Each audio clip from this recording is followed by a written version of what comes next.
YouTube Fan Fest. Так назвали первый фестиваль фанатов видеохостинга в Саудовской Аравии. В город Джидда съехались популярные блогеры и пользователи социальных сетей со всей страны, мужчины и женщины разных возрастов. В конце апреля 2016 года король Саудовской Аравии утвердил стратегию экономического развития страны Vision 2030.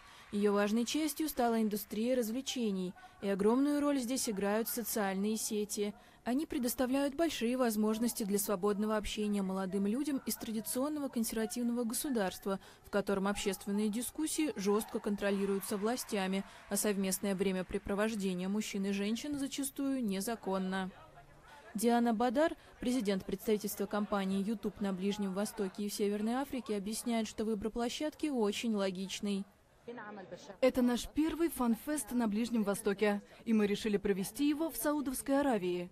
Аудитория здесь растет с каждым годом. Количество пользователей YouTube на этой территории за несколько лет увеличилось в 3 раза. Самое время для такого фестиваля. Слава Аллаху, мы сумели это сделать.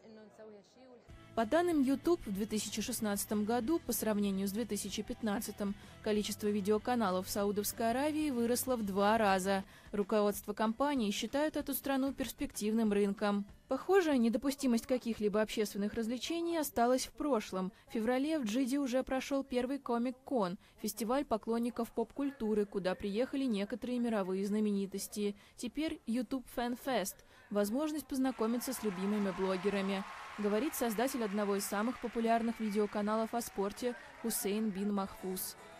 Это событие дает моральную поддержку молодым ребятам, помогает им развиваться и самовыражаться на YouTube. И я один из них. Для меня было полной неожиданностью получить приглашение сюда. Это очень приятно.